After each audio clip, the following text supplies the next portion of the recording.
इससे पहले हम आगे बात बढ़ाएँ, आज महाराज ने जो बात कही बहुत ही सुंदर थी, कि देखिए जब कोई व्यक्ति भगवान के प्रति भगवान को संतुष्ट करने का प्रयास करता है, तो एक तो बात ये है कि इस जीवन में जितना हम भगवान के प्रति प्रेम बढ़ा लिए, वो बढ़ गया, अगले जन्म में फिर से शुरू करेंगे। दूसरा बात, भगवान संतुष्ट होते हैं, वो व्यक्ति संतुष्ट होता है और अन्य व्यक्ति भी संतुष्ट होते हैं। एक बहुत सुंदर बात थी, मुझे बहुत अच्छी लगी क्लास में। मैंने कहा कि भाई जीवन में अब मान लो पति को, पत्नी को या और अन्य लोगों को भौतिक रूप से संतुष्ट कर भी रहे हैं, तो क्या क्या वो लोग संतुष्ट हो जाएँगे? एब्सोल्यूटली नॉट, नहीं। क्या हम संतुष्ट हो जाएँगे? नहीं। और इससे क्या जगत संतुष्ट होगा? नहीं मतलब बिल्कुल नहीं। और आप देख लीजिए कि जगत में मान लो कोई व्यक्ति अपने परिवार का नियोजन बोलते क्या बोलते हैं? पालन अच्छे से कर रहा है, तो उससे आपको क्या संतुष्टि मिल रही है? या किसी और व्यक्ति को क्या संतुष्टि प्राप्त हो रही है? बड़ा ही लाइफ मतलब it can change our life. कितना सुंदर बात है ना? हम लोग कथा तो सुन ली, अच्छी बात है, महाराज कथा, लेकिन इतना स्ट्रॉन्ग पॉइंट था ये, कि भगवान को संतुष्ट करने का प्रयास करेंगे तो भगवान तो संतुष्ट हो ही जाते हैं, थोड़े से प्रयास से हो जाते हैं, और हम भी संतुष्ट होंगे और अन्य लोग भी संतुष्ट होंगे। Can just change our life, one statement of a sadhu can change our life, अगर उसको हम धारण करते हैं। चलिए हम आगे पढ़ते हैं। हम लोग इस बात की चर्चा कर रहे थे कि आध्यात्मिक साहित्य, भगवत गीता, भागवतम का श्रवण इत्यादि करके व्यक्ति का चिंतन भगवान की ओर मुड़ता है। ठीक है? अब इसको हम आगे, हाँ, और उसके बाद यहाँ पे हम रुक रहे थे ना कि मृत्यु के समय में भगवान का स्मरण करेगा और भगवान के पार्षद के योग्य एक शरीर प्राप्त होगा और फिर भगवान के पास वो चला जाएगा। आगे पढ़िए माइक। भगवान आगे भी कहते हैं, भगवान आगे भी कहते हैं, हाँ, वाह! अब एक प्रश्न हो जाएगा कि भाई हम भगवान का स्मरण कैसे करें? तो भगवान अब कह रहे हैं इसका अभ्यास करो। यस, पढ़िए। अभ्यास योग युक्तेन चेतसा नान्यगामिना परमं पुरुषं दिव्यं याति पार्थ नहीं, अनुचिन्तयन्। नहीं, नहीं, ठीक से नहीं। मेरे पीछे बोलेंगे आप। अभ्यास योग युक्तेन अभ्यास योग युक्तेन चेतसा न अन्यगामिना चेतसा नान्यगामिना परमं पुरुषं दिव्यं परमं पुरुषं दिव्यं याति पार्थानुचिन्तयन्। याति पार्थानुचिन्तयन्। अभ्यास योग युक्तेना, अभ्यास योग से युक्त होकर। अभ्यास योग का अर्थ क्या होता है बताइए? बारंबार अपने मन को भगवान में लगाना, कथा में, नाम में, भगवान के रूप में, तन्नाम रूप चरितादि सुकीर्तनानु। ठीक है? इससे युक्त होकर के क्या चेतसा न अन्यगामिना, क्या अर्थ हुआ? अन्यगामी का अर्थ क्या होता है? कहीं अन्न जाए तो चेतना ना अन्यगामी, और कहीं नहीं जाए, भगवान में बारंबार लगे ही रहे, इसका अभ्यास करके परमम पुरुषम दिव्यम, कहाँ पे जाए? परमम पुरुषम दिव्यम, तीन शब्द भगवान के लिए रखे जा रहे हैं। याति, व्यक्ति चला जाता है भगवान के पास। इस प्रकार से जब भगवान में चेतना को रखा है जीवन भर, तो भगवान के पास चला जाता है। पार्थान अनुचिंतन, बार बार भगवान का अनुचिंतन, अनु मतलब निरंतर, और अनु का अर्थ है पूर्वगत परंपरा के अनुसार। भगवान का चिंतन वैसे नहीं करना जैसे अपने मन से करे। जैसे आज एक भक्त बता रहे थे, बड़ी विनोदपूर्ण बात, कि उनकी मौसी बोली, भगवान पूरे जगत का पालन क्यों करेंगे? हम इतने सारे जीव हैं, कैसे पालन कर पाएंगे? और हर एक की इच्छा को पूर्ण करने का मतलब सामर्थ्य, टाइम कहाँ है भगवान के पास? तो उनसे पहली बात मैं, सर उन्होंने बात ज़्यादा बात नहीं करी, हमने उनको फिर आर्गुमेंट्स बताया, वो खुद भी सोच रहे थे कि आपको ये कैसे पता चला कि भगवान है, जब अपने शास्त्र पे विश्वास नहीं है उनको। तो सुना तो मतलब कहाँ सुना आपने? शास्त्र से सुना होगा, शास्त्र से विश्वास है नहीं, तो फिर यह भी क्यों मान रहे हो कि भगवान है? तो ये भगवान का चिंतन क्या अनुचिंतन हुआ, क्या ये प्रमाणित चिंतन हुआ बताइए? हमने कहा भगवान को और कोई काम नहीं, भगवान चाउमीन खाते रहते हैं। क्या बोल रहे हैं भागवत या शास्त्र, क्या बोल रहे हैं? एको बहुनाम यो विदधाति कामान, एक अकेले भगवान सभी की इच्छाओं को पूर्ण कर रहे हैं। तो आप अपनी चिंतन लगा रहे हैं कि भगवान के पास टाइम नहीं करने का। मेरी बात आप समझ रहे हैं? अनुचिंतन का अर्थ है कि भगवान को जैसे शास्त्र में श्रवण किया है उस तरह से भगवान का स्मरण करना, तब भगवान के पास जाएंगे। ये आप लोगों को बहुत सिंपल बात लगती होगी कि इस्कॉन के डिवोटी हैं, और बाहर किसी को पूछो, ध्यान शिविर चल रहा है, किसका, किस पे ध्यान हो रहा है? हो रहा है, पता है उनको, परम पिता, परमेश्वर, परमात्मा। यहाँ भी है परमम पुरुषम दिव्यम, लेकिन उनसे पूछ लोगे आप, एकदम स्पष्ट समझ में आ रहा है कि परमम पुरुषम दिव्यम कौन? भगवान Krishna. Simple, is it not? लेकिन वहां उनका मन जाता ही नहीं है, ये पता भी नहीं है। और पता क्यों नहीं? सुना नहीं है प्रामाणिक रूप से। तो ये अनुचिंतन कर समझ में आ रहा है ना, बारंबार भगवान का स्मरण करना, और भगवान का स्मरण बार बार कैसे करना? जैसे पूर्ववर्ती आचार्यों ने बताया है, ये है कृष्ण, इनका स्मरण करो। अनुवाद पढ़िए इसका। हे अर्जुन, जो व्यक्ति पथ पर विचलित हुए बिना अपने मन को निरंतर मेरा स्मरण करने में व्यस्त रखता है और भगवान के रूप में मेरा ध्यान करता है, वह मुझको अवश्य प्राप्त होता है। भगवद गीता 8.8। यह कोई कठिन पद्धति नहीं है, लेकिन इसे किसी अनुभवी व्यक्ति से सीखना चाहिए। अब कुछ इसमें आपको एक फ्लेवर महसूस हो रहा है इस केवल इस लाइन में, यह कोई कठिन पद्धति नहीं है, लेकिन इसे किसी अनुभवी व्यक्ति से सीखना चाहिए। तो लेकिन का क्या मतलब हुआ? लेकिन क्यों लगा रहे हैं? लेकिन जब भी देखिए बट लगा देते हैं तो कुछ ना कुछ उसमें रहस्य रहता है। सेकंड वाला इंपॉर्टेंट है, और क्या आप इसमें इंपॉर्टेंट समझ रहे हैं? जरा माइक भी बोलेगा, ये बहुत सूक्ष्म रूप से समझना पड़ेगा। कोई कठिन पद्धति नहीं, क्या कठिन पद्धति नहीं है? भगवान का स्मरण, लेकिन बट सही अनुभवी व्यक्ति से सीखना पड़ेगा। इसका अर्थ क्या है? एक साथ वहीं भलो मिंडी बजा रहे क्या है? माइक दीजिए। कॉर्डलेस, कॉर्डलेस माइक किस लिए रखा हुआ? मतलब सजाने के लिए कि यहाँ पे कितने माइक हैं? बोलो भाई, इनको पूछो, श्याम सुंदर को दीजिए। हाँ है आपके पास, बोलिए। जिसको पहले ही पता है कि भगवान कौन है और उसके पास कैसे जा सकते हैं। Simple, it is very simple point, but is very very very important. आप लोगों को प्रभुपाद जी की घटना पता है ना?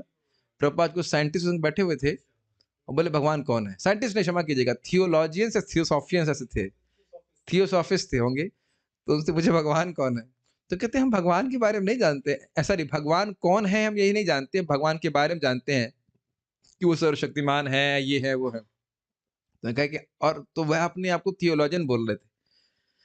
तो प्रभुपाद कहते हैं नहीं, तो फिर आप थियोलॉजियन नहीं, आप थियोसॉफियन हैं। भगवान, मैं आपसे ये नहीं पूछ रहा कि भगवान के बारे में बताओ, पूछ रहा हूं कि भगवान कौन है यह बताओ। और कितने आश्चर्य की बात है कि वह पीएचडी किए होंगे, और अमेरिका में पढ़ाना तो इतनी आसान बात नहीं कि आप ऐसे ही पढ़ा लेंगे वो लोग। तो अब पीएचडी किए हुए व्यक्ति, और वह भी कितना आश्चर्य की बात है, शास्त्र भी पढ़ा होगा, शास्त्र मतलब इधर हिंदू के कुछ स्क्रिप्चर्स पढ़े होंगे, और फिर भी उसका निर्णय नहीं है कि भगवान कौन है। ये तो प्रसिद्ध बात है, आप लोग वीडियो देखेंगे प्रभुपाद जी का, पूछ रहे हो, ऐसे गार्डन में बैठे प्रभुपाद पूछ रहे हो, और मालती से एक बार प्रभुपाद पूछे, सॉरी क्षमा कीजिएगा, मालती माता जी की बेटी, क्या नाम था उसका, सरस्वती से पूछे भगवान कौन है? तो कृष्णा है सुप्रीम पर्सनैलिटी ऑफ गॉड। अंतर समझ में आ गया, यहाँ भगवान है। अच्छा, उसके बाद महाराज जी से मन में बता रहे थे कि कहाँ तो पूछ रहे थे, हाँ, महाराज जी किसी छोटी बच्ची को इंग्लैंड में पूछे कि आप भगवान को प्रणाम करती हो क्या? ये कुछ तो था, वो बच्ची कहीं आई घर पे ऐसे कुछ, तो पूछी भगवान कहाँ है मैं जो उनको प्रणाम करूं? तो महाराज बोले, माँ ने बताया कि यहाँ भगवान है, विग्रह को दिखाया, तो तुरंत बच्चे ने प्रणाम कर दिया। ये सहज ज्ञान है, ये भावना नहीं है कि भगवान विग्रह के रूप में है। बहुत बड़ी बात है, और कई बार बोला गया है कि भगवान सब जगह है, सिद्धांत स्वीकार कर लेंगे, लेकिन वो भगवान को मंदिर में देखने का सामर्थ्य नहीं जुटा पाते। और बहुत सुंदर उदाहरण भक्त लोग हमेशा दिया करते हैं कि मैं ये कहूं कि इस पूरे रूम में पानी है, तो आप मानेंगे? यस। तो इस जल में पानी नहीं, सॉरी, इस ग्लास में पानी नहीं है, लेकिन ग्लास के पानी को आप पी सकते हैं। ऐसा तो नहीं कि ना रात में प्यास लगी और मुंह में से लपलपाने लगे हम जीव, और सारा पानी आप हवा से ग्रहण करके, ऐसी क्षमता तो हमारे पास नहीं है। तो इसलिए व्यक्ति को अनुभवी व्यक्ति सीखना चाहिए जिसने ट्रेनिंग प्राप्त करी है परंपरा में। ओके, इस प्रभु जी को पूछिए कि आपका स्मार्टफोन कुछ देख रहे हैं? हाँ, अच्छा, मुझे लगा, ठीक है, क्षमा कीजिए, तो मेरी आंखें डबल नहीं देख पाते, मुझे लगा कि देख रहे। ठीक, छोटी सी क्लास है इसलिए थोड़ा सा सतर्क रखते सबको। Okay, go ahead. इसलिए तद विज्ञानार्थम, तद विज्ञान, तद भगवान के विज्ञानार्थम, विज्ञान के लिए स गुरुम एव अभिगच्छेत, आज्ञा दी जा रही है, ऑप्शन, सजेशन, रिक्वेस्ट नहीं की जा रही है। इसलिए भगवान के बारे में जानने के लिए गुरु के पास जाना ही चाहिए। और कोई गुरुजी कहें कि गुरुजी की कोई जरूरत नहीं है, तो ऐसे गुरुजी की बात नहीं माननी चाहिए। Does that make sense? गुरु की बात माननी चाहिए, इसलिए आप उनको गुरु स्वीकार करके उनकी बात आप ना माने। ठीक है, पढ़िए आगे। तद विज्ञानार्थम स गुरुमेव अभिगच्छेत। मनुष्य को चाहिए कि जो पहले से अभ्यास कर रहा हो उसके पास जाए। मन सदैव इधर उधर भटकता रहता है, किंतु मनुष्य को चाहिए कि मन को भगवान श्री कृष्ण के स्वरूप पर या उनके नामोच्चारण पर केंद्रित करने का अभ्यास करे। आज आज मेरे को कभी-कभी कुछ क्वेश्चन आते हैं मन में, तो मैं सर्च करता हूँ कि व्हाट इज फोकस्ड मेडिटेशन। ऐसे मैं सर्च करने लग गया, व्हाट इज फोकस, मतलब कैसे अपने में ऐसे मन में आता रहता है कुछ टिप्स ट्रिक्स मिल जाए कि हम किसी तरह से अपने जप को और अच्छा कर सकें। तो वहां भी इस आर्टिकल में पढ़ रहा था, यही करना है, वो लोग एक्चुअली यही बोलते हैं करने के लिए। या तो नाम के ऊपर या सांस के ऊपर, अभी सांस पे आप नहीं करना, सांस पे करने की जरूरत नहीं है, या तो नाम या सांस या किसी रूप के ऊपर वो ध्यान कराते हैं। बस वो करते पता है क्या है, वो करते ये हैं कि वो अपने मन को प्रेजेंट में लाने का प्रयास कीजिए। मन अब कहाँ भागता है बताओ, पास्ट में या फ्यूचर में, और दोनों जगह हमारा कोई कंट्रोल नहीं है। हमारे, मैं नाम तो नहीं रखूंगा, उनको बड़ा काउंसलिंग करने में दिक्कत होती है। 5 साल के बाद ये हो जाएगा तो मेरे संग क्या होगा, क्या मुझे वहां पे नौकरी करनी पड़ेगी, क्या मुझे यहाँ से जाना पड़ेगा। हमने कहा अरे भाई 5 साल पहले जिंदा तो रह लो भक्ति में, शरीर से तो जिंदा रह जाओगे, लेकिन इतना प्लानिंग करने की क्या जरूरत है। कौन जाने 5 साल में क्या होने वाला, बताइए। अब हमारे एक ग्रुप में एक भक्त थे, खूब 8-10 घंटे 12 घंटे भागवत पढ़ रहे थे, अब गोली हो गई मीटिंग से। अब कौन जाने माया पकड़ी है या माँ ने पकड़ा है, माँ पकड़ी है कि माया पकड़ी, कौन जाने। हम जानबूझ करके पुल्लिंग का उपयोग कर रहे हैं, वैसे पुल्लिंग नहीं हो। ठीक है। कितने लोगों को तुम बुलबुल की तरह आते हो, बुलबुल की तरह जाते हुए देखते हैं, पहले भाई जिंदा तो रह जाओ भक्ति में 5 साल। ये बहुत बड़ी मूर्खता है। हो सकता है आपको बहुत अच्छी व्यवस्था भगवान करते हैं, हो सकता है क्या करके ही रखेंगे, इज इट नॉट। तो ये मुझे बहुत अच्छा लगा था कि मन के भटका बस इन्हीं 2 जगहों पे उसको वापस केंद्रीभूत करके प्रेजेंट में लेके आइए। तो किस में केंद्रित करना है, या तो नाम पे या फिर स्वरूप के ऊपर। स्पेशली हम लोग नाम के ऊपर केंद्रित करते हैं। इस पे भक्ति वृंद गोविंद महाराज ने बहुत सुंदर बात बोली और बहुत अच्छी है। आप लोगों ने कई बार सुना होगा कि नाम से रूप और गुण इत्यादि सब कुछ प्रकट हो जाते हैं। उन्होंने बड़े अच्छे उदाहरण से बताया कि मानो मैं कहूं, किसका नाम लूं मैं, जैसे फॉर एग्जाम्पल हम तनिष्क प्रभु का नाम लेते हैं। जैसे मैंने बोला तनिष्क, तुरंत आपको समझ जाएगा भाई ये कैसे लगते हैं। और उसके बाद हमको आचार्य हैं और हमको बहुत सारे नियम बताते रहते हैं, आपकी वायु बढ़ी है, कोई ये बढ़ा है, वो बढ़ा है, सारे सारे नियम खोल देते, सारे रहस्य खोल देते, नाड़ी पकड़ के तुमने ये खाया, तुमने वो खाया, 20 साल पहले भी जो खाया वो बता देते हैं। अब ये सारे गुण आपको केवल तनिष्क बोलने से समझ में आ जाएगा कि नहीं आ जाएगा। मैं खाली मजाक कर रहे हैं, इनके हाथ में माइक कैसे इनको पकड़ लेता हूँ, लेकिन किसी को बोलो रामकृष्ण प्रभु, तो अभी डिपेंड करता है आप किस रामकृष्ण को जानते हैं। Is it not. अभी हम उन रामकृष्ण प्रभु को भी जानते हैं जो 3 लाख नाम करते हैं, इन रामकृष्ण प्रभु को जानते हैं जो 16 माला जब करते हैं, मतलब मिनिमम तो करते हैं ना। तो we are not comparing, I am just saying it depends कि आप किस रामकृष्ण को जानते हैं, है कि नहीं। तो मैं खाली इतना कह रहा हूँ कि ना भाई आप ऑब्वियसली आप मृदंग अच्छे से बजाते हो, तो जो व्यक्ति का नाम उच्चारण कर रहे हैं उसके गुण इत्यादि सब आपके चित्त में आने लग जाते हैं। ये केवल नाम से, और एकदम से कोई बोला जाए कि जो मृदंग अच्छा बजाता है, मृदंग तो अच्छा बहुत लोग बजा सकते हैं, लेकिन जब तक नाम नहीं आए तब तक क्लियर नहीं समझ आता किसकी बात कर रहे हैं। मुझे बड़ा अच्छा लगा था, समझ पा रहे हैं बात आप। और ये बात तो फिर एकदम स्पष्ट शास्त्र की है कि पहले व्यक्ति नाम उच्चारण करता है, मैं उसको शेयर भी कर चुका हूँ। उसका अंतःकरण शुद्ध होता है, तब उसका मन स्वरूप पे टिकता है। अब देखिए मैं जनरलाइजेशन तो नहीं कह सकता, लेकिन आप प्राय देखते होंगे कि रूप का स्मरण करना कठिन होता है। ये आप लोग कर लेते हैं, पता नहीं, मेरे से तो बहुत कठिन होता है। नाम का पे ध्यान लगाना ज्यादा आसान होता है 2 घंटा बैठकर, लेकिन अब ये जनरलाइजेशन नहीं कर रहा हूँ। कुछ लोगों को भगवान के रूप में भी अच्छा लगता है, वो भी ठीक है, कैसे भी करिए, मन कैसे भी लगाइए, लेकिन नाम अपने आप में सब कुछ प्रकट कर देगा, स्वरूप, भगवान की लीला इत्यादि इत्यादि। अब इसका अर्थ ये नहीं कि लीला सुनने की जरूरत नहीं है, लेकिन यह भी एक स्थिति है कि जैसे आप जानते हो क्या नाम इनका, रत्नाकर, उनके हृदय में, वाल्मीकि जी के हृदय में भगवान की सारी लीला डायरेक्ट स्फुरित होगी, जैसे टीवी पे चलता है, बिल्कुल इस प्रकार से। ओके। तो अभ्यास योग युक्तेना की व्याख्या प्रभुपाद क्या कर रहे हैं, जरा बताइए, क्या समझे आप। अभ्यास योग से युक्त होकर, तो क्या अभ्यास करना है आपको।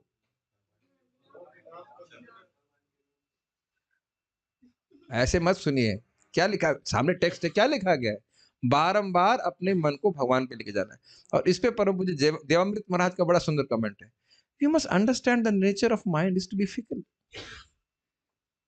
बहुत सिंपल सी बात बोल रहे हैं ना, कुछ हिट कर रहा है, मैं क्या बोला, हमको मानना पड़ेगा या हमें स्वीकार करना पड़ेगा कि मन का तो यह स्वरूप ही है कि इधर उधर भागेगा, उससे परेशान होने की जरूरत नहीं है। जस्ट वापस उस ध्वनि पे, हरे कृष्ण मंत्र की ध्वनि पे हम केंद्रित करें। इवन क्लास में भी आप कभी देखेंगे, क्लास में कभी क्लास का तार छूट जाता है बीच में से, फिर उसको क्लास में लेके आइए। आज कोई भक्त सुबह भी परम पूज्य गौर कृष्ण महाराज का ही प्रवचन चला रहा था, शायद आप चला रहे थे, श्याम सुंदर प्रभु, बड़ा अच्छा महाराज बात बोल रहे थे कि देखो भाई, जाप करते करते प्लीज सुनिए इसको, जीभ से बोलते बोलते आपका चित्त शुद्ध हो रहा है। और श्रीधर स्वामी इस बात को बोलते हैं कि एक ही नाम से सारे पाप कट जाते हैं, लेकिन बारंबार आवृत्ति करते हैं ताकि वासना भी नष्ट हो जाए। और जब वहां वासना नष्ट हो गई तो आपका मन भगवान में लगेगा कि नहीं? क्या इस विज्ञान को समझ रहे हैं कि नहीं? Are you able to understand this point? The desires, जब भाई भौतिक इच्छा या वासना है तभी तो मन उधर जा रहा है। कितने लोगों को समझ में नहीं आई बात मेरी? आप हाथ खड़ा कर दो, घबराने की बात नहीं, फिर से समझाएंगे। मन अगर कहीं भगवान को छोड़कर और जगह जा रहा है तो अन्यत्र किसी वासना के कारण ही तो जा रहा है। वासना मतलब इच्छा, चाहे वो रसगुल्ले की भोगने की इच्छा हो, या लगे कि नई टोपी आनी चाहिए, या एनीथिंग, हाँ, कुछ भी। ये पहले ये बात समझ में आ रही, दिमाग में घुस रही कि नहीं? जैसे जैसे जाप करते जाएंगे वासना समाप्त होती चली जाएगी। घबराइए मत, इसको उसमें घबराने की जरूरत नहीं। हमारा मन क्यों नहीं लग रहा है? आप ये देख रहे हैं, सभी भक्त लोग देख रहे हैं कि अब जप के बिना मन नहीं लगता है कि नहीं? कहो कि भाई अब कल से छोड़ दो, चलो अब जब करना नहीं लग रहा है मन, छोड़ दो, अब ऐसा भी नहीं लगेगा, तो उसमें मतलब है कि आपका टेस्ट डेवलप हो रहा है। अब कुछ लोग ऐसे हैं जो छोड़ भी दे रहे हैं, अभी इस तरह भी है कि आज चलो, आज छोड़ो, आराम कर, आज आराम करेंगे, कल नहीं करेंगे। तो वह भी एक स्थिति है कि नहीं? हमारी खुद की ऐसी स्थिति थी पहले, मतलब शुरुआत में तो व्यक्ति नहीं उठता है ना सुबह, और आप बीमार ना हो, अगर बहुत बीमार ना हो तो अब सोना, सो के उठना नहीं है, यह तो कोई प्लानिंग किसी वक्त की नहीं रहती ना। Have you not make progress? So मैं खाली इस बात पर आप लोगों का ध्यान आकृष्ट कर रहा हूं कि एक बात ध्यान रखिएगा, जीभ से स्पर्श हो रहा है तो उस जीभ से स्पर्श करने मात्र से मन का उद्धार हो जा रहा है, जीव का उद्धार हो रहा है। जीवा स्पर्शे आचंडाले सबक उद्धारी, भूलिएगा मत, ठीक है? समझ में आ रहा है? केवल जीभ से स्पर्श करने मात्र से, अब उस पर सुन ले तो फिर तो कहना है क्या। मैं बारंबार इस बात को रिपीट करता हूं क्योंकि ये बातें आपको जब के समय याद रखनी होंगी। कभी कभी बिल्कुल नहीं मन करता है, कभी कभी मन करता है, लेकिन किसी भी स्थिति में हरे कृष्णा कृष्ण कृष्णा हरे हरे, हरे राम राम राम हरे। ये परम पूज्य वृंदावन चंद्रमा से डायरेक्ट पूछा मैं, महाराज बोले कि नाम में शक्ति ही होती है कि मन को खींच के अपने में लगा देता है। भगवान का शक्ति का नाम का आकर्षण है, नाम की शक्ति है। 1.7.11 हम बोल चुके हैं ना, हर नाम अपने आप में एक मंत्र है जो हमको भगवान की ओर उन्मुख करा। उसको गंभीरता से चित्त लगा के करने का प्रयास करेंगे फिर तो कहना है क्या। ओके, तो ये अभ्यास हम लोग कर रहे हैं, अभी हम परफेक्ट नहीं हो गए। गो हेड। यस। मन स्वभावतः चंचल है, इधर उधर जाता है, लेकिन जाता रहता है, कॉन्टिन्यूस जाता रहता है, लेकिन यह कृष्ण की ध्वनि पर स्थिर हो सकता है। क्यों? क्यों? माइक पे बोलिए। भगवान के नाम का ऐसा स्वभाव है कि वो हमारे मन को अपनी ओर खींच लेता है, क्यों? क्योंकि वो सर्वाकर्षक है। क्यों? हाँ ठीक है, वो तो ठीक है, उससे क्या हो रहा है? भगवान से भिन्न तो क्या हो रहा है? यस, उसमें एक रस उत्पन्न हो रहा है। तो भगवान का नाम हमारी अविद्या को नष्ट कर रहा है और फिर उसका रस को वह प्रकाशित कर रहा है, तो मन तो खींचेगा अपने आप। वेरी गुड, पढ़िए। एक और बात सोचिए, इस पे आप लोग बहुत सूक्ष्म विचार है। ऐसा नहीं है कि 30 साल के बाद जब कर रहे हैं तो केवल अभ्यास के कारण हम भगवान का नाम पे अपने को फोकस कर रहे हैं। जैसे कोई आपने देखा है वो कुंभ मेला में हम लोग देखे थे, अपार आपके समय गया था, याद है? एक छोटी सी 5 साल की बच्ची रस्सी चल रही है, ऊपर उसने प्लेट या मटका वैसा कुछ बैलेंस किया, उसके ऊपर दीपक भी है। तो 30 साल के बाद भी वो कार्य करने में वटेवर सक्षम होगी, लेकिन क्या 30 साल के बाद उसको कोई आनंद मिलने लग जाएगा उसमें? वह केवल अपने अभ्यास के कारण उस पर रस्सी पे चल रही है। आसान हो जा रहा है, बट वो केवल अभ्यास के द्वारा कर रही है। Does it make sense? और भक्त जैसे जैसे भक्ति कर रहा है, अभ्यास कर रहा है, तो मन लगाने का प्रयास कर रहा है। आगे जाके जब उसका मन लग रहा है तो केवल प्रयास से लग रहा है। मेरी बात आपको समझ पा रहे हैं? उसका उस नाम जप के द्वारा हृदय शुद्ध हो रहा है, तो रस, जो रस उत्पन्न हो रहा है वो खींच रहा है उसको। Does that make sense? Prabhupada किसी को विधि और राग, वैदिक भक्ति राग भक्ति का मतलब क्या हुआ? यही तो मतलब हुआ। वैदिक भक्ति में मन नहीं कर रहा है, लेकिन आप नियम शास्त्र से कर रहे हैं और आगे जाकर टेस्ट आ जाएगा। रसगुल्ले वाला एग्जाम्पल आप समझ लीजिए, जिसको जिसको बुखार है उसको बिल्कुल नहीं अच्छा लग रहा होगा रसगुल्ला या खाना इत्यादि। अब जब वो खाते खाते अच्छा लगने लगा, तो आपको पूछने की जरूरत तो नहीं कि 9 बजे क्या करना है। कोई देखें भैया प्रेसिडेंट क्या बोल रहे हैं, क्या शास्त्र में लिखा है, ये तो कोई हम विचार नहीं करते। बल्कि मतलब कोई बगल में बैठा हो रोकने वाला, फिर भी नहीं रुकता हो, है कि नहीं? है कि नहीं? नहीं नहीं भाई, आप 2 ही सब्जी खाए, 2 ही चम्मच खाए, नहीं एक चम्मच तो और चलेगा, है कि नहीं? सोने के लिए शास्त्र के सोचते हैं भाई सोना चाहिए, शास्त्र में लिखा है सोना। बताओ कौन सा शास्त्र में कौन सा श्लोक लिखा है सोने के बारे में? लिखा है युक्ताहार विहारस्था युक्त चेष्टो कर्मसु युक्त स्वप्नावबोधस्य योगो भवति दुःखः। लेकिन यह सोच करके याद करके तो नहीं सो रहे हैं। ये मैं महाराज से पूछ रहा था, ये राग भक्ति और वैदिक भक्ति का क्या अंतर है? मैं कहा महाराज अभी भी तो कुछ टेस्ट है। तो महाराज क्या भाई अब वैसे ही टेस्ट जो सोने खाने में है। तो मतलब समझ गए ना मेरी बात? ये प्लीज इस बात को, सूक्ष्मता को समझिए। ये अभ्यास आप कर रहे हो, लेकिन ऐसा नहीं कि आप जिंदगी भर खाली अपने मन को फोकस करने का प्रयास के द्वारा भगवान में फोकस कर रहे हैं। Just it is tasteful. Make sense? प्रकट भगवान कर देते हैं। पढ़िए। इस प्रकार मनुष्य को परम पुरुषम अर्थात दिव्य लोक में भगवान का चिंतन करना चाहिए और उनको प्राप्त करना चाहिए। अब छोटी सी बात में सोचिए, कभी आप नहीं सोचे हैं कि गोलोक में कृष्ण कैसे लगते हैं? कभी नहीं सोचे आज तक? कभी तो चित्त में आया होगा कि कृष्ण कैसे दौड़ रहे हैं या whatever, गोलोक में श्रवण के द्वारा आप गोलोक पहुंच तो नहीं गए, ये सोचने वाली बात। उससे पहले कभी चित्त में आया था ये? क्या कभी नहीं आया कि गोलोक में कृष्ण कैसे हैं? फोटो देख के कभी नहीं आता कि कृष्ण दौड़ रहे हैं किस प्रकार से अपने ग्वाल बालों के संग? सभी को तो भक्त बारंबार क्या मतलब अभ्यास है, श्रवण कीर्तन के द्वारा आपका मन चित्त उधर जाने लग जाएगा। ये कहने का आशय। ठीक है। चरम अनुभूति या चरम उपलब्धि के साधन भगवत गीता में बताए गए हैं और इस ज्ञान के द्वार सबके लिए खुले हैं। किसी के लिए रोक टोक नहीं है। सभी श्रेणी के लोग भगवान कृष्ण का चिंतन करके उनके पास पहुंच सकते हैं, क्योंकि उनका श्रवण तथा चिंतन हर एक के लिए संभव है। हाँ, भगवान इसमें वर्णाश्रम की कोई अपेक्षा नहीं है। स्त्री हो, पुरुष हो, छोटा बच्चा हो, बड़ा बच्चा मीन्स बूढ़ा हो, कोई भी हो, सब भगवान का श्रवण कीर्तन कर सकते हैं। और यह भी कोई क्या कहते हैं उसको, दुख नहीं रखना चाहिए कि अरे मुझे तो वृद्धावस्था में भक्ति प्राप्त हुई। आप जितना समय उसको गंभीरता से भक्ति में लगाने का प्रयास कीजिए। पार हो गए तो पार हो गए, और नहीं तो पास तो पहुंच ही गए। नेक्स्ट। भगवान आगे भी कहते हैं, एक बात भगवद जा रही हंसी के लिए, भक्त लोग ऐसा बात कर भी देते, तो जी इस जन्म में गोलोक जाएंगे? हमने कहा नहीं जाओगे तो पास तो पहुंच जाओगे। ऐसा देख रहे थे मेरी तरफ, जैसे लग रहा है कि मतलब अब भगवान उनके संग अन्याय कर रहे हैं कि अगर एक जन्म में नहीं पहुंच पाए तो। और नहीं पहुंच पाएंगे तो छोड़ देने से क्या, और जल्दी पहुंच जाएंगे। मान लो भगवान के 100 जन्म के बाद आओगे, ठीक है भगवान अब 100 जन्म के बाद भक्ति करूंगा, तो 100 जन्म में पहुंचने वाले हैं। इस बारे में क्यों चिंता करें? Stop worrying about things you can't control. और जरा सा रोज हम गाते ही हैं कि भाई मम जन्मनी जन्मनीश्वर है। अब सारा ठेका भगवान पे डाल दीजिए आप। हमें तो भाई मुक्ति की भी चिंता नहीं है। अब आप जब देखिए, आप हमको बस भक्ति चाहिए, हमको मुक्ति की भी चिंता नहीं। और चिंता करने से कौन ना मुक्ति मिल रही है। स्वाभाविक रूप से जब हम भगवान की भक्ति करते हैं तो अपने आप ही मुक्त हो जाते हैं कि नहीं? यहाँ ऐसे श्लोक आप जानते ही हो, तो उतना मरने की क्या जरूरत है मुक्ति के लिए? Make sense? रियल चीज के लिए जाना चाहिए। Be a real devotee. भगवान की भक्ति के लिए प्राप्त प्रयास कीजिए, अपने आप सब कुछ प्राप्त हो जाएगा। आगे पढ़िए।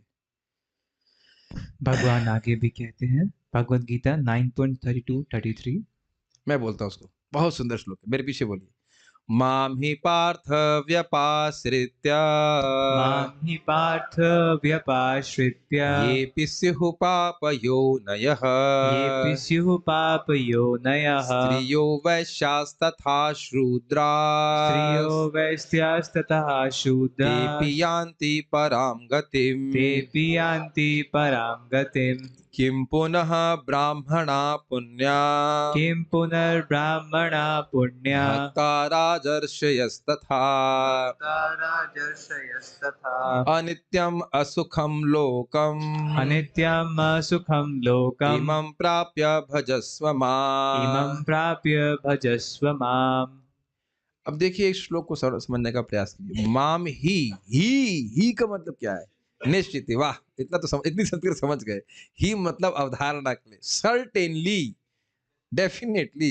पार्थ मतलब अर्जुन, व्यपाश्रित्य जो मेरे भक्तों का आश्रय लेता है। ध्यान दीजिएगा, ये प्रपात बहुत सुंदर शब्द व्याख्या करते हैं। व्यपाश्रित, अच्छा आश्रय मतलब मेरे भक्तों का आश्रय लेता है। भक्तों का आश्रय लेकर के ही भगवान का आश्रय प्राप्त होता है। ये अपि स्युः पाप योनि, यद्यपि वह पाप योनि भी क्यों ना हो। पाप योनि का अर्थ होता है जैसे आदिवासी लोग होते हैं जो उनको चांडाल कह लीजिए, ये बहुत गलत काम करते हैं, पापाचरण ही करते हैं। जैसे आप जानते हो पृथु महाराज के शरीर, क्षमा कीजिएगा, पृथु नहीं, वेण के शरीर को मथा गया था तो एक निषाद निकला था। और उस दिन भी हम सुने थे, कोई कौन सा था, गीता माता में सुने थे, किसको कौन मरा था, उससे मंथन करने के बाद एक चांडाल प्रकट होता है। नहीं, जो भी हुआ, तो ये पाप योनियां हैं जो निरंतर पापाचरण में लगती हैं। पाप योनि को कदापि स्त्री, वैश्य और शूद्र से नहीं जोड़ेगा। प्रभुपाद यहाँ इस तरह से नहीं जोड़ रहे हैं। ये व्याख्या नहीं है श्लोक की, ये अपराध कर बैठेंगे। ये नहीं बोला जा रहा कि स्त्रियां पाप योनि हैं। संस्कृत को इस प्रकार से मत घुमाइएगा अपने हिसाब से। ये अपि स्युः पाप योनिया, ये अलग हो गया मतलब, और नीचे, और फिर स्त्री। अब स्त्रियों के संग स्वाभाविक सी बात है, ज्यादा दार्शनिक चिंतन नहीं होता है, घर परिवार में अधिक आसक्ति होती है। लेकिन ये भी बोल रहे हैं भगवान की नहीं प्राप्त कर सकती स्त्रियां, ऐसा तो कुछ भी नहीं है। और वैश्यों की आसक्ति कहाँ होती है? Money money money money money money money. और शूद्र, अब उनका ज्यादा चिंतन नहीं होता है, कुछ बहुत ज्यादा मतलब क्या बोला जाए, खाली हाथ पर से प्राय वो काम कर सकते हैं। ते अपि, वे भी, यान्ति पराम गतिम, वो भी जाते हैं बहुवचन में है, यान्ति बहुवचन में है कि एक वचन में, बताओ? नहीं पता, याति और यान्ति नहीं जानते? बहुवचन। बहुवचन का मतलब जितने लोग यहाँ बैठे हैं सब बहुवचन में है कि नहीं, कि हम एक वचन में क्लास दे रहे हैं? दो से अधिक, तो हम सभी जा सकते हैं, सभी का चांस है, सभी की श्योरिटी है। सभी का चांस नहीं, सभी की श्योरिटी है। लेकिन करना क्या है? भगवत भक्तों का आश्रय लेकर भक्ति करनी है। ये बात देखिए, यहाँ बहुत अच्छी बात प्रभुपाद बता रहे हैं। इसके आप इस पे प्रभुपाद जी का प्रवचन है, कृपया आप श्रवण कीजिएगा, बहुत अच्छा, इंग्लिश में है, मैं समझ रहा हूँ। व्यपाश्रितता करते हैं कि भगवान की शरण लेना, लेकिन भगवान की शरण हम सीधे कैसे लेंगे जरा बताइए? सब कुछ तो भक्तों से सीखना है। जो भगवान बोलना चाहते हैं वह सब कुछ तो भक्तों से सीख रहे हैं। भक्तों की शरण लीजिए, और भक्त कभी नहीं बोलते मेरी शरण लो, वो सिखाते हैं कि भगवान की शरण कैसे लो। Does that make sense? मैं तो इतना हंस रहा था कि जैसे अभी हमारे तनिष्क प्रभु से बात कर रहा था, तो अभी आपने कहा कि पूरे साल जो है तुम त्रिफला ले सकते हो, और अभी आप कह रहे हो कि नहीं ले सकते हो, ऐसा क्यों? अब मैं सीधे सीधे ब्लाइंडली तो मैं कुछ स्वीकार नहीं करता हूँ। तो एक एक पॉइंट क्लियर करते हैं। ऐसा नहीं कि बस आपने कुछ थोड़ा बहुत सीख लिया उसको हर जगह अप्लाई कर दोगे। छोटा सी बात को मैं, क्या हंसी की बात है, ये बूम क्या कहते हैं, बूम आर्म लगाने के लिए हमारे एक इंजीनियर को बोल दिया हमने, तो उसका उल्टा लगा रहे थे ब्रैकेट। हमने कहा इसको भी सिखाने के लिए आपको गुरु चाहिए कि ब्रैकेट कैसे लगाया जाए, और आप भगवान की प्राप्ति बिना से कर लगे। मैं तो खैर ऐसे नहीं है, मैं बोल रहा हूँ सिंपल एक ब्रैकेट लगाने के लिए आपको गुरु सिखाए, भाई इसको ऊपर रखो, इसको नीचे रखो, उन्होंने नीचे का ऊपर कर देते हैं। और कौन माता जी यहाँ पे ऐसी हैं जो रोटी अपने बनाना सीख गई हैं अपने आप? बड़े आश्चर्य की बात है। बिना देखे समझे बनाना, आप बनाने लगे, बड़ा आश्चर्य की बात है। प्राय प्राय सिखाया जाता है सब्जी बनाना, ऐसे करना, ऐसे तो नहीं है। तेने ब्रह्म से भगवान हृदय में ज्ञान प्रकाश कर, सब कुछ तो हम सीखते हैं भाई, सब कुछ सीखते हैं। अच्छा, मृदंग भी अपने आप सीख गए थे? ऐसा, और इतना मुझे गुस्सा भी आता है, कभी कभी लोग ऐसा बोलते भी हैं। कोई अच्छा किसी को बोला अच्छा मृदंग बजाना, कैसे सीख गए? वो ऐसे ही अपने आप। यहाँ खैर हम खाली बात ये कर रहे थे कि यहाँ पे जो अपि शब्द है उसका लिंक क्या है। यदि वह भगवत भक्तों के आश्रम में रहता है तो ऐसा बुरी पास्ट टेंस में आता हुआ भी उसका फ्यूचर टेंस बहुत अच्छा हो जाएगा, ये कहने का अर्थ है। और उसके बाद आप जानते हैं कैमित्य न लगाए किम पुनः ब्राह्मण पुण्य, जो ब्राह्मण है, जो पुण्य है, पुण्य मतलब शुद्ध जीवन जी रहे हैं, भक्त हैं, राजर्षि हैं, तो उनके लिए तो कहना ही क्या कि भगवान की प्राप्ति करें। ठीक है। क्या अनित्यम असुखम लोकम, ये जो अनित्य लोक है और अनित्य में भी कैसा है, असुखम, दुख देने वाला लोक है, इमम प्राप्त, तुम इसे किसी तरह से प्राप्त कर लिए हो, भजस्व माम, मेरा भजन करो। अब इससे एक और बात क्लियर हो रही है कि भगवान यह नहीं बोल रहे हैं कि क्यों आए, कब आए, कैसे आए, कहाँ आए, कैसे इस प्रकार से जगत में आए हो, इसका वर्णन भगवान भी नहीं कर रहे हैं, यद्यपि भगवान को पता है। तो इस पे फोकस भगवान नहीं कर रहे हैं, किस पे फोकस कर रहे हैं, मेरा भजन करो और इसके द्वारा तुम मुझको मेरे पास आ जाओगे। उसके आगे बड़ा क्लियर भी करते हैं, मन मना भव मत भक्तु मद याजी माम नमस्करो। ये 9वें अध्याय का तो एंड में बोलते हैं कैसे भजन करें, मानो पूछो तो मेरा स्मरण करो, मेरे भक्त बनो, मेरी पूजा करो, मुझको नमस्कार करो। Simple and very clear. ये बात मुझे बहुत भगवान की मुझे भगवान से प्रार्थना की बात मुझे याद रहे कि मैं ये करने के लिए आया हूँ इस कॉन में, मैं सेल्फ रियलाइजेशन के लिए आया हूँ। It may appear very simple but it may just be very simply forgotten कि मैं कृष्ण भावना में, इस्कॉन में, international society for Krishna consciousness, बात बहुत सिंपल लग रही है। एक व्यक्ति यहाँ पे हाथ खड़ा कर दीजिए कि सुबह से आपने एक बार भी सोचा है कि हम आत्म साक्षात्कार के लिए आए यहाँ पे।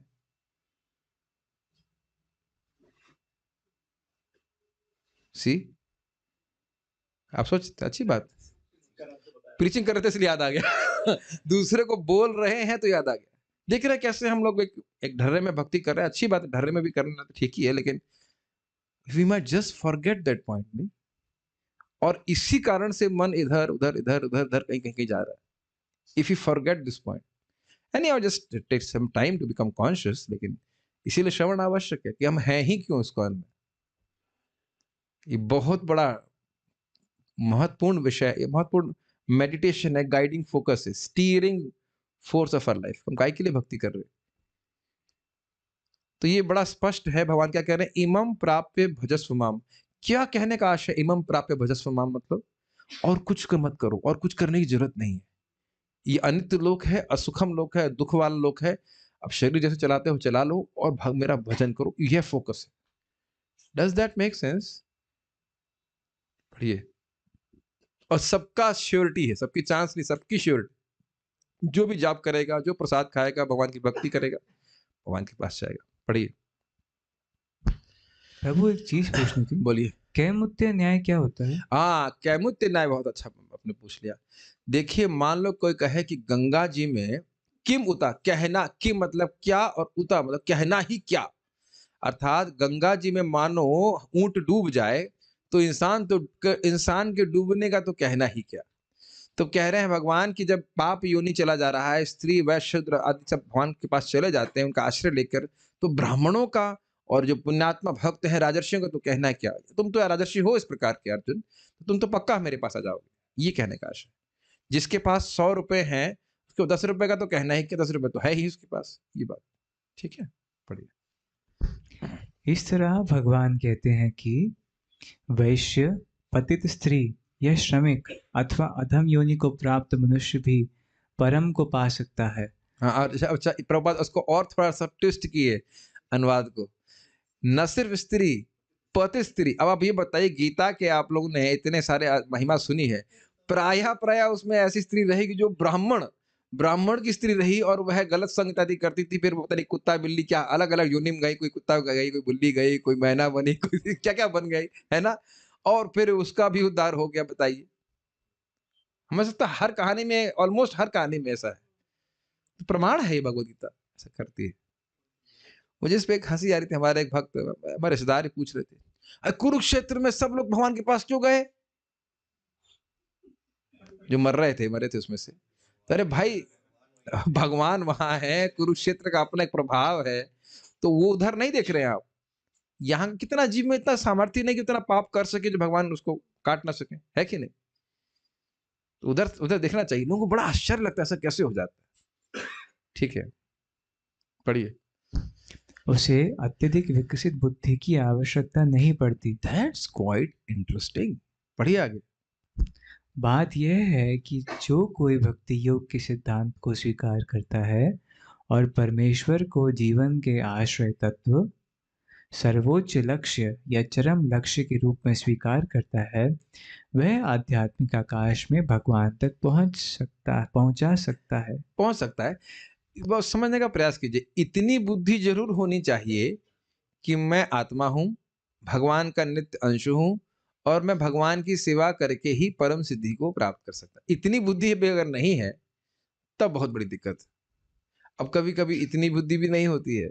मैं आपको पहले भी बता चुका हूं कि हम एक बार गए थे प्रवचन करने में, जाते ही थे वहां एक माता जी को बहुत बड़ा ऑब्जेक्शन हुआ। ऐसे उनको प्रवचन बहुत अच्छा लगता, प्रभु जी बड़ा अच्छा प्रवचन करते हैं, एक बात बहुत खराब बोलते हैं। क्या बोलते हैं? कृष्ण ही भगवान है। हमने कहा आपने मतलब समझ रहे ना, सारी कथा का सार तो आपको प्राप्त हो गया खी गई आप, मतलब क्या कहते हैं, खा गई उसका सार। उनको नहीं बोला, मन में सोच रहा था सारे सार तो आप कथा का जो है रस अपने एक्सट्रैक्ट करके नाली में फेंक दिया। कृष्ण को ही भगवान ना कहें, हम तो नहीं कह रहे हैं, गीता भागवत कह रही है, उसी को आपने स्वीकार नहीं किया तो फिर सुना क्या, फिर अच्छा क्या लगा बताइए? तो इस पे श्याम सुंदर प्रभु आप जानते हो, परम पूज्य राधा गोविंद महाराज जी के शिष्य हैं, बहुत वरिष्ठ वैष्णव है। तो एक बार प्रवचन कर रहे थे, बड़ा उनका स्टाइल बहुत ही अच्छा लगा मुझे। बोले भाई प्रवचन से इतनी बात समझ में आ जाए कि जीव भगवान का नित्य अंश है और भगवान की सेवा करना ही परम धर्म है, तो अब उसको समझ में आ गया, ठीक है, सोना सफल हो गया। उनका कहने की शैली मुझे बहुत अच्छी लगी। भाई आपको बाकी कुछ समझ में नहीं आए कथा से, इतनी बात समझ में आ गया कि हम भगवान के दास हैं, भगवान की सेवा करना ही हमारा परम कल्याण है, उसी से पार हो जाएगा। और very deep statement is it ना? बाकी सारी फिलोसफी ना भी समझ पाए, इतना तो समझ ले कि भगवान की सेवा करके हम पार हो जाएंगे। अभिधेय तो क्लियर हो जाए, पक्का पार हो जाएगा। समझ में आया प्रभुपाद जी क्या कह रहे हैं? लेकिन जिस व्यक्ति को ये बात समझ में आ गई, क्या वाकई उसकी बुद्धि बहुत तीक्ष्ण है? ये एक प्रश्न बन जाएगा। प्रभुपाद जी कह रहे हैं कि बहुत अधिक बुद्धि की आवश्यकता नहीं है। अब कलयुग में क्या लोगों की बुद्धि बिल्कुल ही नहीं है क्या? नहीं, पहले मेरे प्रश्न का उत्तर दीजिए। अच्छा, यहाँ जो उपस्थित भक्त हैं या अन्य भक्त भी जिसको में है, वो अब क्या संसार के सबसे बुद्धिमान व्यक्ति हैं? ये प्रश्न मैं बहुत ही डाइसी पूछ रहा हूँ। क्या वो सबसे बुद्धिमान व्यक्ति हैं? हाँ और नहीं, हाँ और नहीं। ऐसा नहीं कि सबको आईएएस एग्जाम में बैठा दोगे तो सब फर्स्ट रैंक लेके आ जाएंगे। तो उस दृष्टि से आप कहेंगे तो नहीं है। अब यहाँ कितने लोग इस क्षमता है कि अब कल जब आईएएस का पेपर दे देंगे और पार हो जाएंगे? के वक्त बोल रहे 12वीं पास करना मुश्किल होता है। लेकिन अब अगर दूसरी दृष्टि से कहें कि इस्कॉन के सारे भक्त सबसे बुद्धिमान है, तो सही है। क्यों? महाप्रभु स्वयं कह रहे हैं कि जो व्यक्ति इस हरे कृष्ण मंत्र के द्वारा भगवान चैतन्य महाप्रभु या भगवान कृष्ण की आराधना करता है, वो सबसे सुबुद्धि वाला व्यक्ति है। कृष्ण से भजे से बड़ा चतुर।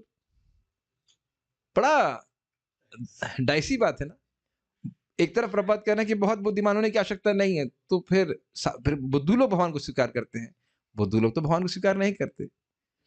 तो ये बहुत रामकृष्ण बहुत से बोले, अपनी बुद्धि जरूर से ज्यादा नहीं लगाते हैं, इतनी बुद्धि लगा लेते हैं कि हम अपनी बुद्धि से भगवान को नहीं समझ सकते। जो गुरु वैष्णव बोल रहे हैं उनकी बात को स्वीकार करके, शास्त्र की बात स्वीकार करके हम आगे बढ़ जाएं। इतनी बुद्धि जरूर होनी चाहिए। अटकलबाजी नहीं करते तो पार हो जाते हैं। ठीक है, ओके, पढ़ते हैं।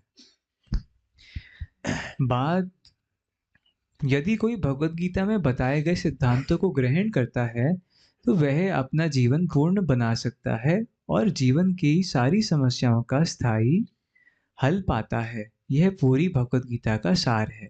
एक बात थोड़ा सुनिएगा, आज महाराज क्या बोल रहे थे, ध्यान है वो कुछ कि मन अन्वेषण कर रहा है। आप लोग जब महाराज के प्रवचन श्रवण किया करिए ना, तो ग्लॉस करने का प्रयास किया करिए। उम्मीद है करते भी होंगे आप लोग। ठीक है, बहुत सारी बात बोल रहे हैं, लेकिन एक बात कहीं वो खुद भी ग्लॉस कर रहे होते हैं और आप स्वयं भी उसको ग्लॉसिंग मतलब हाईलाइट कर देगा, ये बात कितनी महत्वपूर्ण है। मन अन्वेषण कर रहा है, किस चीज का अन्वेषण कर रहा है? सुख का, या कह सकते हैं अपने आश्रय का, कि कहाँ पे मन टिक जाए। और वो कहाँ टिकेगा? भगवान में। तो ये भगवत गीता बता रहे हैं स्पेशली, भगवान बोल ही रहे हैं इसीलिए कि तुम मुझे मन लगाओ कि यही टिकेगा और कहीं टिकेगा भी नहीं। पढ़िए आगे। हाँ पढ़िए। सारांश यह है कि भगवत गीता दिव्य साहित्य है जिसको ध्यानपूर्वक पढ़ना चाहिए। इसी पे आज परम पूज्य रामाकांत प्रभु बहुत अच्छी बात बोले। मैं तो परम पूज्य ही कहूंगा भाई, सब लोग इतने भक्त इतनी सी बातें बोलते हैं, बोले इतनी जबरदस्त बात बोले, कह रहे कि आज तक विश्व में अकेंद्रीय भूत मन से क्या प्राप्त हुआ है। वो मतलब पूरे लेक्चर का ना बाउंसिंग स्टेटमेंट था, जबरदस्त। जिंदगी में कोई व्यक्ति कुछ प्राप्त किया है कि मन को इधर बिखेरता रहा हो और कुछ प्राप्त कर ले? बताइए। एग्जाम में मान लो एग्जाम, अब मुझे तुरंत अपने एग्जाम की याद आ रही थी कि मैं कैसे एग्जाम लिखता था। आप सब लोग देखो अपने आप को, तुरंत मन को वहां ले जाओ जब एग्जाम लिखना होता था, जब एग्जाम लिख रहे थे पास होने के लिए ठीक है। अब नहीं कुछ ऐसा होता है क्या, अगला साल भी तो है ठीक है, हम तो आत्मा है काल के प्रभाव के परे है, उस तरह से नहीं। आप सब लोग देखो कितने व्यग्र और कितने एकाग्र रहते हैं एग्जाम लिखने में। तो आईडीसी में याद आ गया, आईडीसी का एग्जाम लिख रहा था, तभी याद आ गया कहाँ मैं आईटी के समय पेपर लिखता था। उसी टाइम फोकस किया, उसके बाद तो इतना फोकस कभी नहीं करते। बताइए, अच्छे नंबर लाने के लिए क्या केंद्रित नहीं करना पड़ा मन को? जो लोग आईएएस के एग्जाम लिखते हैं, कुछ भी करते हैं, एकदम अपने मन को समेट लेते हैं, है कि नहीं? और स्पेशली देखा होगा जब आपको नंबर मतलब पेपर आता हो, फिर तो लेफ्ट राइट कुछ दिखता नहीं, पानी नहीं पीते, बाथरूम नहीं जाते, कुछ भी नहीं करते, धर धर धर लिखते चले जाते हैं, है कि नहीं? मुझे एकदम से सारी बात घूम रही थी कि बिना केंद्रीय भूत किए जीवन में क्या प्राप्त हुआ है किसी को भी। तो इसीलिए प्रभुपाद जी यहाँ पे बहुत अच्छे से कह रहे हैं कि बड़े ध्यान पूर्वक भगवत गीता को समझने का प्रयास करेंगे तो आप देखेंगे you will get so many jewels. और अब देख रहे हैं भूमिका से ही कितना कुछ सीखने को मिला हमको। ठीक है, आगे पढ़िए। गीता शास्त्रमिदं पुण्यम या पठेत परतः पुमान। यदि कोई भगवत गीता के उपदेशों का पालन करे तो वह जीवन के दुखों तथा कष्टों से मुक्त हो सकता है। भय शोकादि वर्जितः, वह इस जीवन में सारे भय से मुक्त हो जाएगा और उसका अगला जीवन आध्यात्मिक होगा। गीता महात्म्य एक अन्य लाभ भी होता है। मैं भी बोलता हूँ, गीताध्ययनशीलस्य गीताध्ययनशीलस्य प्राणायाम परस्य च प्राणायाम परस्य च नैव सन्ति हि पापानि नैव सन्ति हि पापानि पूर्वजन्म कृतानि च। पूर्वजन्म कृतानि च। यदि कोई भगवत गीता को निष्ठा तथा गंभीरता के साथ पढ़ता है तो भगवान की कृपा से उसके सारे पूर्व दुष्कर्मों के फलों का उस पर कोई प्रभाव नहीं पड़ता। गीता महात्म्य 2। भगवान भगवत गीता 18.66 के अंतिम अंश में जोर देकर कहते हैं, सभी लोग साथ में मेरे बोलिए, सर्वधर्मान् परित्यज्य मामेकं शरणं व्रज अहं त्वां सर्वपापेभ्यो मोक्षयिष्यामि मा शुचः। यस, सभी धर्मों को त्याग कर एकमात्र मेरी ही शरण में आओ, मैं तुम्हें समस्त पापों से मुक्त कर दूंगा, तुम डरो मत। इस प्रकार अपनी शरण में आए भक्त का पूरा उत्तरदायित्व भगवान अपने ऊपर ले लेते हैं और उसके समस्त पापों को क्षमा कर देते हैं। मलिने मोचनम पुंसाम मलिने मोचनं पुंसां जलस्नानं दिने दिने जलं स्नानं दिने दिने सकृद्गीतामृत स्नानम सकृद्गीतामृतस्नानं संसारमलनाशनम। संसारमलनाशनं। मलिने मोचनम पुंसाम, पुंसाम मतलब इंसान मलिन को, गंदगी का मोचन करता है कैसे? जल स्नानम दिने दिने, रोज रोज जल का स्नान करने के द्वारा, और रोज रोज मतलब बारंबार करता है तब मैल हटता है। सकृत गीतामृत स्नानम, एक बार भी गीता के अमृत से स्नान कर लेता है तो संसार के मल का नाश हो जाता है। ठीक है, आगे पढ़िए। मनुष्य जल में स्नान करके नित्य अपने को स्वच्छ कर सकता है, लेकिन यदि कोई भगवत गीता रूपी पवित्र गंगा जल में एक बार भी स्नान कर ले तो वह भौतिक जीवन की मलिनता से सदा सदा के लिए मुक्त हो जाता है। गीता महात्म्य 3। गीतासु गीता कर्तव्या गीतासु गीता कर्तव्या किमन्यै शास्त्र विस्तरै किमन्यैः शास्त्रविस्तरैः स्वयं पद्मनाभस्य या स्वयं पद्मनाभस्य मुख पद्माद्विनिस्तृता। मुखपद्माद्विनिसृतः। चूंकि भगवत गीता भगवान के मुख से निकली है, अतएव किसी अन्य वैदिक साहित्य को पढ़ने की आवश्यकता नहीं तो रहती। भागवत क्यों पढ़ाएंगे आप कल से? तो भगवत गीता और भागवत में कोई भेद नहीं है। भगवत गीता के सिद्धांतों को ही आप भागवत में विस्तार रूप में समझते हैं। यस, उसे केवल भगवत गीता का ही ध्यान पूर्वक तथा मनोयोग से श्रवण तथा पठन करना चाहिए। वर्तमान युग में लोग सांसारिक कार्यों में इतने व्यस्त हैं कि उनके लिए समस्त वैदिक साहित्य का अध्ययन कर पाना संभव नहीं है, परंतु इसकी आवश्यकता भी नहीं है। केवल एक पुस्तक भगवत गीता ही पर्याप्त है, क्योंकि यह समस्त वैदिक ग्रंथों का सार है और इसका प्रवचन भगवान ने किया है। गीता महात्म्य 4, जैसा कि कहा गया है, मेरे पीछे बोलिए, भारतामृत सर्वस्वम भारतामृत सर्वस्वं विष्णु वक्त्राद विनिस्तृतम विष्णुवक्त्राद्विनिः श्रुतम् गीतो गंगोदकं पीत्वा गीता गंगोदकं पीत्वा पुनर्जन्म न विद्यते। पुनर्जन्म न विद्यते। जो गंगा जल पीता है वह मुक्ति प्राप्त करता है, अतएव उसके लिए क्या कहा जाए जो भगवत गीता का अमृतपान करता हो। भगवत गीता महाभारत का अमृत है और इसे भगवान कृष्ण मूल विष्णु ने स्वयं सुनाया है।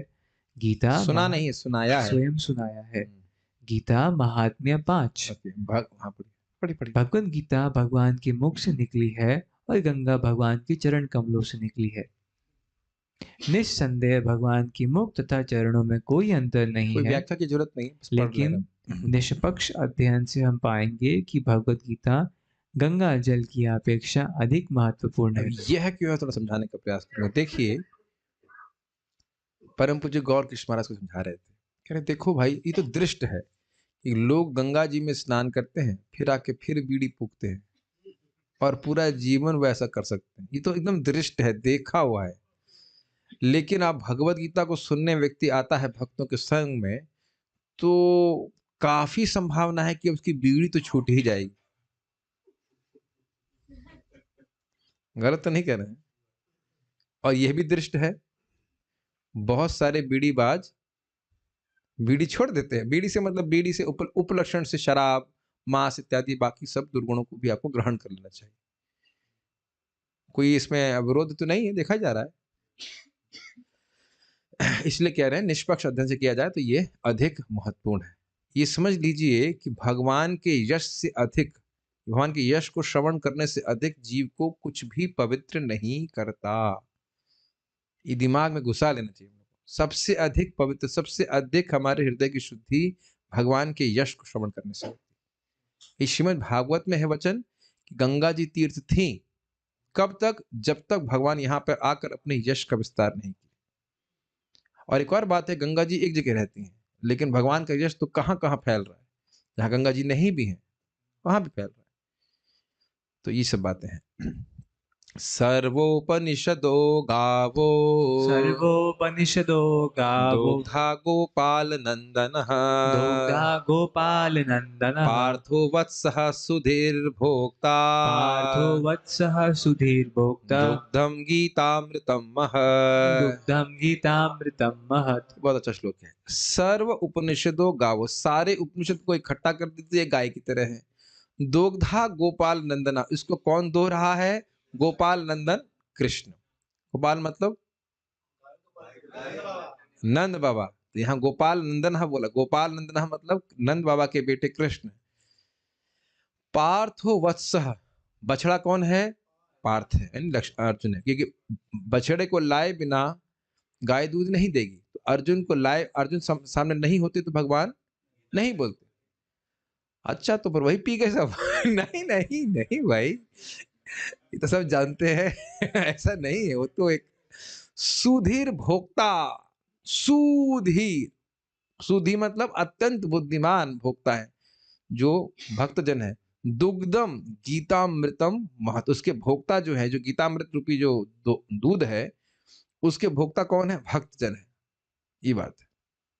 देखिए इस भगवत गीता को बड़े बड़े आचार्यों ने श्रवण किया है। शंकराचार्य जी ने टीका दिया है, ऑल्दो उसको उस टीका को हम नहीं पढ़ते हैं, और रामानुजाचार्य जी ने दिया है, मध्वाचार्य जी ने दिया है, बहुत टीका है। मैं पर अपने सबके लिए परम पूज्य निकलता वैसे नहीं हो, हिज ग्रेस अनंत कृष्ण से बात कर रहा था, ऐसे मुख से निकला कि अ, भागवत बहुत टीका है, तो कह रहे प्रभु जी भागवत से ज्यादा टीका गीता के ऊपर है। पता नहीं कौन कौन सी टीका है, मतलब कई टीका लिखी गीता, बहुत प्रसिद्ध ग्रंथ है टीका भगवद गीता। तो ये यानी इस पर सभी लोगों ने विचार किया, और यमुनाचार्य जी तो स्पेशली जब राजा के रूप में उनको लेके आ रहे थे, क्या नाम था, राम मिश्र जी, तो गीता के श्लोक बोलने लगे तो वह उनको स्मरण आ गए, और फिर उनको खींच करके और सुनना चाहते थे, और सुनना चाहते थे, ऐसे करके। तो ये भगवत गीता सभी को उन्होंने पुष्ट किया। आइंस्टीन भी पढ़ते थे। तो जो बुद्धिमान व्यक्ति हैं वो गीता को पढ़ते हैं। पढ़िए। यह गीतोपनिषद भगवद गीता जो समस्त उपनिषदों का सार है, गाय के तुल्य है, और ग्वाल बाल के रूप में विख्यात भगवान कृष्ण इस गाय को दुह रहे हैं। अर्जुन बछड़े के समान है, और सारे विद्वान तथा शुद्ध भक्त भगवद गीता के अमृतमय दूध का पान करने वाले हैं। गीता महात्म्य 6। हाँ, कई बार लोग बोलते हैं कि हिंदू में बहुत सारे भगवान हैं, तो उसका लिए प्रभुपाद बड़ा सुंदर श्लोक यहाँ कोट कर रहे हैं, मेरे पीछे बोले, एकम शास्त्रम देवकी पुत्र गीतम, एकम शास्त्रम देवकी पुत्र गीतम, एको देवो देवकी पुत्र एव, एको देवा एक पुत्र एव, एको मंत्रस्य तस्य नामानि यानि, एको मंत्रस्य तस्य नामानि यानि, कर्माप्य एकम तस्य देवस्य सेवा, कर्मापि एकम तस्य देवस्य सेवा। एकम शास्त्रम, एक ही शास्त्र होना चाहिए, देव की पुत्र गीत अर्थात भगवत गीता, एक ही देवता होने चाहिए, एको देवो, एक ही देवता होने चाहिए, देव की पुत्र भगवान श्री कृष्ण होने चाहिए, एक ही मंत्र होना चाहिए उनके नामों का, हरे कृष्णा कृष्णा कृष्णा हरे हरे, हरे राम राम राम हरे हरे। एक ही कर्म होना चाहिए, बीटेक नहीं। कर्मापिकम तस्य देव से सेवा, उन देव उन कृष्ण की सेवा करना ही एकमात्र कर्म सभी का होना चाहिए। यस। आज के युग में लोग एक शास्त्र, एक ईश्वर, एक धर्म तथा एक वृत्ति के लिए अत्यंत उत्सुक हैं। अतएव एकम शास्त्रम देवकी पुत्र गीतम, केवल एक शास्त्र भगवद गीता हो जो सारे विश्व के लिए हो। एको देवो देवकी पुत्र एव, सारे विश्व के लिए एक ईश्वर हो श्री कृष्ण। एको मंत्रस्तस्य नामानि यानि, और एक मंत्र, एक प्रार्थना हो, उनके नाम का कीर्तन, हरे कृष्णा कृष्णा कृष्णा हरे हरे, हरे राम राम राम हरे हरे। कर्मापि एकम तस्य देवस्य सेवा, केवल एक ही कार्य हो, भगवान की सेवा। गीता महात्म्य 7। आज हम पूरा करने वाले हैं गुरु परंपरा। गुरु परंपरा। एवं परंपरा प्राप्तम इमं राजर्षयो विदुः, भगवद गीता 4.2। यह भगवद गीता यथारूप इस गुरु परंपरा द्वारा प्राप्त हुई हाँ, है। तो ये प्रपात क्यों बता रहे हैं, हम लोग किस परंपरा में ग्रहण कर रहे हैं, श्री कृष्ण उनसे ब्रह्मा जी, ये ब्रह्म मध्व गौड़ीय संप्रदाय है। भगवान कृष्ण से ब्रह्मा जी को, नारद जी से व्यास से मध्वनि मध्वाचार्य, पद्मनाभ, नरहरि, माधव, अक्षोभ, यह सब गुरुओं के नाम है। माधव यहाँ भगवान का नाम नहीं है, नरहरि भगवान का नाम इन द सेंस भगवान को नहीं रेफर कर रहा है, उन आचार्य का रेफर कर रहा है जिनका नाम नरहरि था। अक्षोभ्य, जयतीर्थ, ज्ञान सिंधु, दयानिधि, विद्यानिधि, राजेंद्र, जयधर्म, पुरुषोत्तम, ब्रह्मण्य तीर्थ, व्यास तीर्थ, लक्ष्मीपति, माधवेंद्रपुरी, ईश्वरपुरी, और यहाँ ब्रैकेट में लिखा है नित्यानंद अद्वैत, मतलब ये सब एक ही, ये सब माधवेंद्रपुरी पाद के शिष्य थे। नित्यानंद प्रभु किसके शिष्य थे? मैं स्मरण कर रहा हूं कि माधवेंद्रपुरी के ही शिष्य, हाँ माधवेंद्रपुरी के शिष्य थे। श्री चैतन्य महाप्रभु ईश्वरपुरी पाद के शिष्य थे। फिर उनके शिष्य हुए रूप, यानी रूप गोस्वामी, रघुनाथ गोस्वामी, षट गोस्वामी इत्यादि। रघुनाथ, जीव, कृष्णदास, नरोत्तम, विश्वनाथ मीन्स विश्वनाथ चक्रवर्ती ठाकुर, बलदेव अर्थात बलदेव विद्याभूषण, और जगन्नाथ दास बाबाजी महाराज, उनके शिष्य हुए भक्तिविनोद ठाकुर। अब कहेंगे ये सारी शिक्षा, इस सभी जगह दीक्षा ही नहीं है, कहीं कहीं दीक्षा है, कहीं पे शिक्षा है, लेकिन शिक्षा मुख्य बात है। भक्ति विनोद जी के शिष्य हुए गौर कृष्णदास बाबाजी महाराज, भक्ति संत ठाकुर जी, और शिला एसी भक्ति वेदांत स्वामी प्रभात, उनसे हमको ये ज्ञान प्राप्त हो रहा है। तो ये प्रमाणिक भगवद गीता है। अब यहाँ पे भूमिका हमारी समाप्त हुई। हम लोग अब मेरे ख्याल से कोई प्रश्न किसी भक्त का है तो मेरे ख्याल से कोई प्रश्न तो नहीं होगा। एनीहाउ श्रीमद् भगवद गीता की जय, श्रील प्रभुपाद की जय।